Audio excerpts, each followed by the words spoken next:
दोस्तों इमेजिन करो मार्केट थोड़ा-सा गिरा लेकिन अचानक से लाखों लोगों के शेयर्स ब्रोकर खुद बेचने लग जाए। और ये चीज़ बोली है दोस्तों ज़ीरोधा के फाउंडर नितिन कामत ने। जी हाँ, उन्होंने बोला है बस भगवान से दुआ करो कि मार्केट और ज़्यादा ना गिरे। तो क्या दोस्तों सच में इंडियन मार्केट के अंदर 1.1 लाख करोड़ का साइलेंट बॉम्ब रेडी हो रहा है? और अगर मार्केट क्रैश हुआ तो रिटेल ट्रेडर्स का क्या होगा? तो चलिए दोस्तों आज की वीडियो में सिंपल लैंग्वेज में समझते हैं एमटीएफ का असली रिस्क, जो कि ज़्यादातर लोग अभी इग्नोर कर रहे हैं। तो चलिए ये देखना काफ़ी ज़्यादा इंपॉर्टेंट होने वाला है दोस्तों आपके लिए। तो सबसे पहले जो लोग न्यू है उनके लिए दोस्तों शॉर्ट में समझ लेते हैं कि एमटीएफ आखिर है क्या। तो एमटीएफ का मतलब है दोस्तों मार्जिन ट्रेडिंग फैसिलिटी। जी हाँ, traders do not pay full amount. जैसे कि अगर एग्जांपल के थ्रू देखें दोस्तों, अगर आपको 1 लाख का शेयर्स बाय करने हैं तो ट्रेडर सिर्फ 20,000 से 25,000 ही पे करेगा अपना खुद का पैसा। बाकी सारा पैसा दोस्तों ब्रोकर खुद देता है और इसी को बोलते हैं दोस्तों एमटीएफ।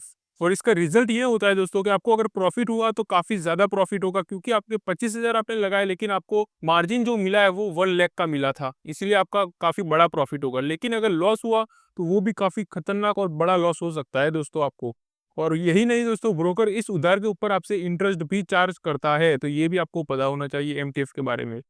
अब बात कर लेते हैं how MTF gets so big, मतलब कि ये चीज़ इतनी बड़ी क्यों बन चुकी है आज के समय में। तो नितिन कामत ने दोस्तों एक शॉकिंग नंबर्स भी शेयर करे हैं हमारे साथ। जैसे कि 2019 का डेटा देखें तो एमटीएफ था 20,000 करोड़ का। जी हाँ, लेकिन अभी की बात करें तो ये 1.1 लाख करोड़ से भी ज़्यादा का हो चुका है। मतलब कि सिर्फ 4 साल के अंदर हमें 5x की ग्रोथ देखने को मिली है इसके अंदर।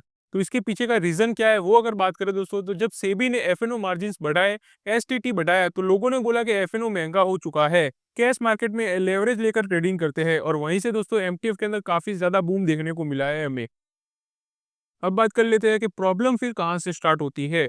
तो नितिन कामत ने दोस्तों ये क्लियरली बोला है कि एमटीएफ खराब नहीं है। प्रॉब्लम है दोस्तों एमटीएफ का size and lack of control. जी हाँ, एफएनओ और एमटीएफ दोनों के अंदर दोस्तों काफ़ी बड़े-बड़े डिफरेंसेस है। तो चलिए दोनों के डिफरेंस देख लेते हैं। एफएनओ की सबसे पहले बात करें दोस्तों, रोज़ हमें एमटीएम होता दिखता है इसके अंदर। और पोजीशन भी देखिए अगर तो शॉर्ट टर्म पोजीशन रहती है ट्रेडर्स की, और निफ्टी और बैंक निफ्टी जैसे लिक्विड इंस्ट्रूमेंट होते हैं इसके अंदर। अब एमटीएफ की बात कर लेते हैं दोस्तों, तो पोजीशन महीनों तक होल्ड रहती है इसके अंदर, आपको पता ही होगा। और इसके अंदर करीबन 1300 स्टॉक अलाउड होते हैं और काफ़ी ज़्यादा इलिक्विड स्टॉक भी होते हैं। और खास करके दोस्तों लोग इसके अंदर बाय साइड की पोजीशन ही बनाकर रखते हैं। मतलब कि जब दोस्तों मार्केट अगर गिरा तो सब एक साथ अपनी पोजीशन एग्जिट करने की तरफ भागने वाले हैं, और अगर नहीं भी करेंगे तो ब्रोकर खुद ही उनकी पोजीशन को एग्जिट कर देगा। अब दोस्तों लेवरेज एग्जांपल देख लेते हैं। अब ये चीज़ दोस्तों ध्यान से सुनना, क्योंकि ये काफ़ी ज़्यादा डेंजरस हो सकती है आपके लिए। मान लो कि आपके पास करीबन 1 लाख के शेयर्स है और ब्रोकर उसमें 80,000 का कोलेटरल देता है आपको। अब उस कोलेटरल पे दोस्तों आप 5 लाख का एमटीएफ ले सकते हो। मतलब अगर शेयर गिरा, कोलेटरल गिरा, एमटीएफ पोजीशन पे मार्जिन शॉट हुआ और ब्रोकर फोर्स सेल करेगा उसके हिसाब से फिर। और जब 1000 लोगों के एक साथ फोर्स सेल होंगे तो प्राइस और ज़्यादा गिरने लगेगा ऑटोमेटिकली, क्योंकि वॉल्यूम कम हो जाएगा उसमें से। और इसी चीज़ को बोलते हैं दोस्तों कैस्केडिंग लिक्विडेशन। तो इसके बारे में भी आपको पता होना चाहिए कि कितना बड़ा फॉल आ सकता है इस हिसाब से। तो अब बात कर लेंगे दोस्तों कि अगर मार्केट क्रैश हुआ तो क्या होगा। तो नितिन कामत का सबसे बड़ा वार्निंग भी यहीं पर आता है दोस्तों, कि इंडिया ने अभी तक तो अगर बात करें 2008 का क्रैश देखा है और कोविड जैसा बड़ा क्रैश देखा है, लेकिन एमटीएफ का दोस्तों इस साइज के साथ कभी एक्सपीरियंस ही नहीं हुआ मार्केट को। और जब वो दिन आएगा अगर, तो लिक्विडिटी दोस्तों इससे गायब हो जाएगी, बायर्स भी भाग जाएंगे, शॉर्ट सेलिंग भी काफ़ी लिमिटेड हो जाएगी और ब्रोकर स्टार्ट फोर्स सेलिंग, मतलब कि ऑटोमेटिकली ब्रोकर खुद आपकी पोजीशन को एग्जिट कर देगा। और इससे दोस्तों जो सबसे ज़्यादा डैमेज होगा वो स्टॉक्स है मिड कैप स्टॉक और इललिक्विड स्टॉक। जी हाँ, अब बात कर लेते हैं मैसेज फॉर रिटेल ट्रेडर्स। तो इस चीज़ से दोस्तों हमें एक की लर्निंग जो मिलती है वो है कि एमटीएफ बुरा नहीं है और लेवरेज भी बुरा नहीं है, लेकिन बुरा ये है अगर आप ब्लाइंडली इसे यूज़ करते हो तो।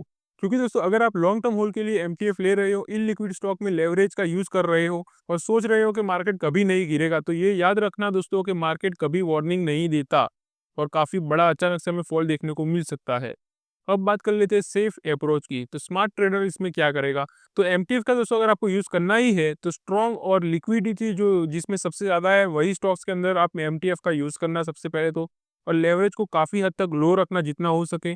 Always maintain extra margin cushion, ये भी काफ़ी ज़्यादा इंपॉर्टेंट है। और plan exit before broker force sell, मतलब कि ब्रोकर खुद से अपनी आपकी पोजीशन को एग्जिट कर दे उससे पहले आप पूरा प्रॉपर प्लानिंग करके रखना कि यहाँ तक आएगा तो मैं खुद ही उसको एग्जिट कर दूंगा।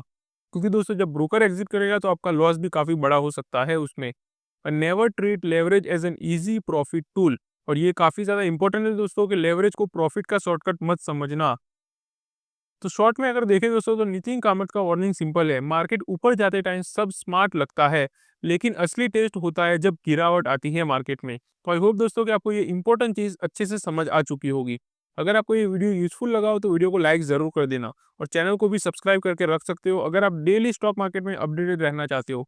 तो चलिए मिलते हैं अगली वीडियो में, तब तक के लिए हैप्पी इन्वेस्टिंग।